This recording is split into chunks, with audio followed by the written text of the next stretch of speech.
केरल के मुख्यमंत्री पिनराई विजयन केंद्र सरकार के खिलाफ दिल्ली पहुंच गए हैं। सुबह 11 बजे केरल के मुख्यमंत्री अपने पूरे मंत्रिमंडल और गठबंधन के विधायकों के साथ जंतर मंतर पर धरना दे रहे हैं, जहां केरल की सरकार भी केंद्र पर उसके साथ भेदभाव करने का आरोप लगा रही है। ऐसे में दिल्ली के मुख्यमंत्री अरविंद केजरीवाल और पंजाब के मुख्यमंत्री भगवंत मान भी इस प्रदर्शन में शामिल हुए। बता दें कि केंद्र सरकार पर 3 दक्षिणी राज्यों कर्नाटक, केरल और तमिलनाडु ने आवंटित राशि में भेदभाव करने का आरोप लगाया है। जहां कर्नाटक कांग्रेस के नेता तो पहले ही दिल्ली के जंतर मंतर पर डटे हुए हैं, वहीं अब इस लड़ाई में तमिलनाडु और केरल के सांसद भी दिल्ली में विरोध प्रदर्शन कर रहे हैं। इस दौरान दिल्ली के मुख्यमंत्री अरविंद केजरीवाल ने प्रदर्शनकारियों को संबोधित करते हुए भाजपा पर हमला बोला है। आइए सुनते हैं इस दौरान दिल्ली के मुख्यमंत्री अरविंद केजरीवाल ने क्या कुछ कहा। मुझे लगता है आज इस देश को ये दिन भी देखना था। ये जंतर मंतर वो जगह है जहां पे इस देश की प्रजा सरकारों के एक्सप्लॉयटेशन से तंग आके यहां पे धरने प्रदर्शन करने आती है। लेकिन आज यहां पे केरला के मुख्यमंत्री को अपना सारा कामकाज छोड़ के केरला से दिल्ली यहां पे धरना करने के लिए आना पड़ा केंद्र सरकार की ज्यादतियों के खिलाफ। मैं समझ रहा हूं ये भी इस देश को ये दिन भी देखना था। आज लगभग आधे राज्यों के अंदर विपक्ष की सरकारें हैं और आधे राज्यों के अंदर उन लोगों की सरकारें हैं। जो विपक्ष की सरकारें हैं आधे राज्यों के अंदर तो लगभग 70 करोड़ लोगों को ये विपक्ष की सरकारें रिप्रेजेंट करती हैं। 70 करोड़ लोगों को, आधे देश को। और इस वक्त ऐसा लगता है कि केंद्र सरकार ने विपक्ष की सरकारों के खिलाफ युद्ध छेड़ा हुआ है। ऐसा लगता है कि जंग छेड़ी हुई है, लड़ाई छेड़ी हुई है। हिंदुस्तान पाकिस्तान का रखा है हम लोगों के साथ। हम ये पूछना चाहते हैं कि क्या आप इन 70 करोड़ लोगों को अपना नहीं मानते? क्या आप केरला के लोगों को अपना नहीं मानते? क्या आप तमिलनाडु के लोगों को अपना नहीं मानते? क्या आप कर्नाटका के, दिल्ली के, पंजाब के, वेस्ट बंगाल के लोगों को अपना नहीं मानते? क्या ये सारे पराये हैं? क्या ये भारत के नागरिक नहीं हैं? यहां के 70 करोड़ लोगों ने विपक्ष के लोगों को चुन के सरकार बनाई। संविधान के अंदर लिखा है कि इन सरकारों की क्या पावर है। शिक्षा की पावर राज्य सरकारों की, स्वास्थ्य की पावर राज्य सरकारों के, संविधान के अंदर लिखा है कि क्या क्या पावर है। आप हमें अपना काम ही नहीं करने देते। सारी विपक्ष की सरकारों को तरह तरह से प्रताड़ित करने के लिए आज केंद्र सरकार सारे हथकंडे अपना रही है। मोटे मोटे तौर पे देखें तो 3 तरह से केंद्र सरकार विपक्ष की सरकारों को तंग कर रही है। सबसे पहला, केंद्र सरकार जायज फंड जो हक है राज्यों का वो फंड नहीं दे रही है। दूसरा तरीका, गवर्नर के और लेफ्टिनेंट गवर्नर के जरिए रोज काम में टांग अड़ाती है, हर काम में टांग अड़ाती है। और तीसरा तरीका, एजेंसीज को छोड़ के जिसको मर्जी पकड़ के जेल में डाले जा रहे हैं, जिसको मर्जी पकड़ के जेल में डाले जा रहे हैं।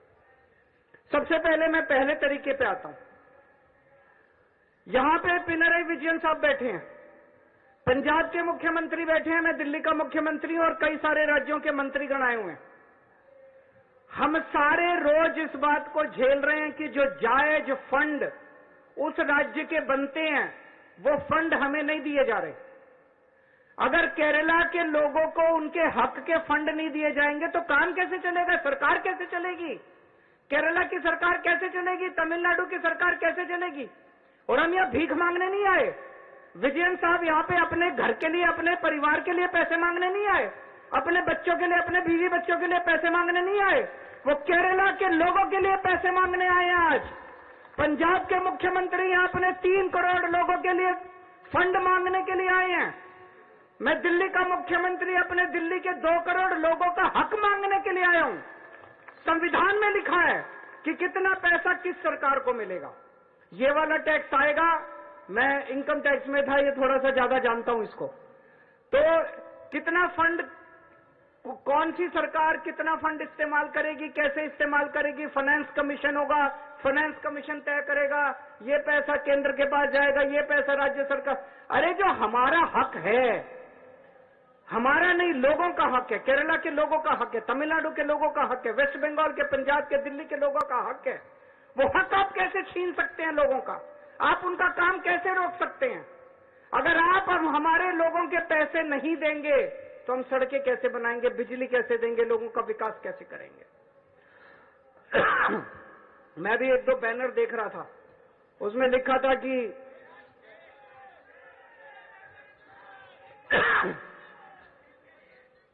केरला के 8400 करोड़ रुपए रोके हुए हैं। और मान साहब से मैं थोड़े दिन पहले बात कर रहा था, पंजाब के भी 8000 करोड़ से ज्यादा फंड रोके हुए हैं। अब एक एक फंड, अभी पंजाब सरकार थोड़े दिन पहले सुप्रीम कोर्ट में गई कि हमारा पैसा रिलीज नहीं कर रहे, आरडीएफ का पैसा, आरडीएफ लगभग 4-5 हजार करोड़ बनता है, 5500 करोड़ रुपया आरडीएफ का, रूरल डेवलपमेंट फंड का पैसा इस्तेमाल रिलीज नहीं कर रहे।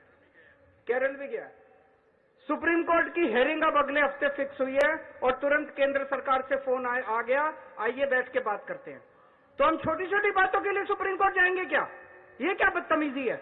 आप अपना काम क्यों नहीं करते? हम हर चीज के लिए सुप्रीम कोर्ट के पास और भी तो बहुत काम है। सुप्रीम कोर्ट भरा हुआ है केसेस से, जनता के केसेस से। हम अपने फंड लेने के लिए भी, हमें फंड लेने के लिए जंतर मंतर पे आके बैठना पड़ेगा। आप लोगों को जान के ताज्जुब होगा, दिल्ली के लोग मिलके साल में 2 लाख करोड़ रुपए का इनकम टैक्स देते हैं, 2 लाख करोड़। और उस 2 लाख करोड़ में से बदले में दिल्ली के लिए हमें कितना पैसा मिलता है, गेस कर सकते हैं आप लोग? 2 लाख करोड़ रुपए हम केंद्र सरकार को देते हैं दिल्ली के लोग मिलके इनकम टैक्स में, और उस 2 लाख करोड़ में से दिल्ली के लोगों को एक साल में 325 करोड़ रुपए मिलते हैं। इतना तो अंग्रेजों ने भी नहीं लूटा होगा 100 साल में जितना ये लोग लूट रहे हैं। ये तो हद हो गई है। तो कपिल सिब्बल साहब का स्वागत है। दूसरी चीज, गवर्नर्स और लेफ्टिनेंट गवर्नर्स के जरिए ये जिस तरह से सरकारों को तंग कर रहे हैं, संविधान के अंदर साफ साफ लिखा है कि ये हमारे सब्जेक्ट्स हैं। उन सब्जेक्ट्स के अंदर भी रोज गवर्नर हर राज्य के अंदर टांग अड़ा रहे हैं। सबसे इंटरेस्टिंग तो अभी पंजाब के अंदर हुआ। पिछले साल पंजाब सरकार ने बजट सेशन, अपनी असेंबली का बजट सेशन कॉल करने के लिए गवर्नर के पास फाइल भेजी। गवर्नर ने बजट सेशन करने की परमिशन नहीं दी। सोचिए, एक चुनी हुई सरकार, फुल स्टेट, उसका मुख्यमंत्री, उसकी कैबिनेट प्रस्ताव पारित करके कहती है कि हम फलानी तारीख से बजट सेशन बुलाएंगे और उसमें राज्य का अगले साल का बजट पास करेंगे। गवर्नर ने बजट सेशन की भी परमिशन नहीं दी। अल्टीमेटली सुप्रीम कोर्ट जाना पड़ा। सुप्रीम कोर्ट ने गवर्नर को खूब लताड़ा। लेकिन प्रॉब्लम यह है कि इनको लताड़ का, गाली गलौज का, इनको सुप्रीम कोर्ट रोज लताड़ता है इन लोगों को, इनको कोई फर्क ही नहीं पड़ता। तो इस तरह से दिल्ली के अंदर तो आप सब लोग देख ही रहे हैं कि हर काम के अंदर किस तरह से लेफ्टिनेंट गवर्नर हर काम के अंदर, छोटे से छोटे काम के अंदर टांग अड़ा रहे हैं। और तीसरा तरीका है ईडी। यह अब इनका एक नया हथियार आ गया, ईडी। अभी तक इस देश के अंदर यह कानून होता था कि अगर आपने कोई क्राइम किया तो उसकी जांच होती थी, फिर उसमें मुकदमा चलता था। मुकदमे में तय होता था कि कौन कौन दोषी है, कौन कौन निर्दोष है। जो दोषी है उसको सजा मिलती थी, वो जेल जाता था।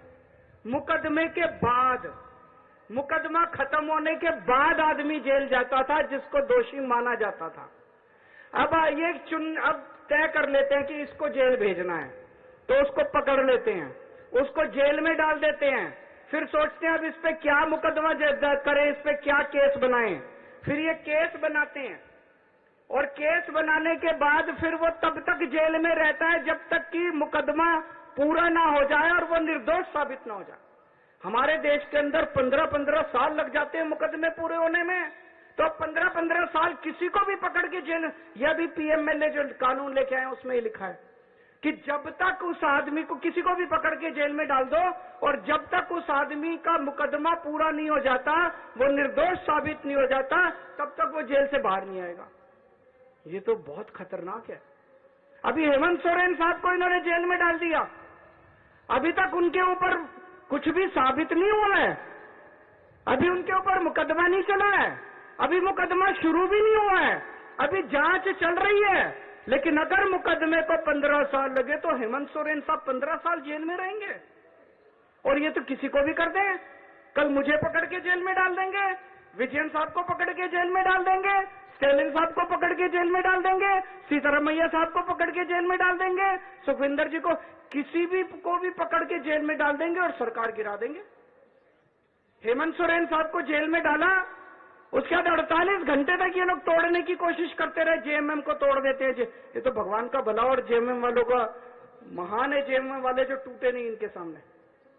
तो ये अब ये किसी भी को भी पकड़ के जेल में डाल देंगे, उसकी सरकार तोड़ देंगे और फिर अपनी सरकार बना लेंगे। ये क्या चल रहा है? कह रहे हैं केजरीवाल भ्रष्ट है। मैं पूछना चाहता हूं, मैंने दिल्ली में बिजली सस्ती, बिजली फ्री कर दी दिल्ली के अंदर, मध्य प्रदेश में, गुजरात में, उत्तर प्रदेश में सबसे महंगी बिजली मिल रही है देश में। तो बिजली फ्री करने वाला चोर है कि बिजली महंगी करने वाला चोर है? दिल्ली में मैंने सबका इलाज मुफ्त कर दिया, चाहे गरीब हो चाहे अमीर हो, सरकारी अस्पताल में चले जाओ, सबका दवा दारू सब फ्री। मध्य प्रदेश में, गुजरात में, उत्तर प्रदेश में चले जाओ, इतना महंगा इलाज, सरकारी अस्पतालों का बेड़ा गर्क कर दिया इन लोगों को। मैं पूछ रहा हूं, लोगों का इलाज फ्री करने वाला चोर है कि लोगों का इलाज महंगा करने वाला चोर है? किसी को भी पकड़ के चोर चोर चोर चोर चिल्लाना चालू कर देते हैं लोग। तो दोस्तों, देश का बहुत बुरा हाल है।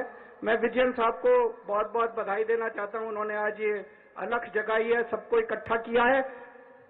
ये देश केवल हमारा नहीं है, ये देश 140 करोड़ लोगों का है। और आज मैं बीजेपी वालों को कहना भी चाहता हूं, समय का चक्र घूमता है, समय बड़ा बलवान है, अहंकार मत करो। भगवान ना करे कल समय का चक्र जब घूमेगा और तुम इधर होगे और हम उधर होएंगे, कहीं ऐसा ना हो कि यही कानून तुमको खाने के लिए दौड़े उसके बाद। ब्यूरो रिपोर्ट, इंडिया पब्लिक खबर। फिलहाल के लिए इस खबर में बस इतना ही। देश और दुनिया की ऐसी ही तमाम बड़ी खबरों के लिए हमारे YouTube चैनल को सब्सक्राइब करें और बने रहें इंडिया पब्लिक खबर के साथ।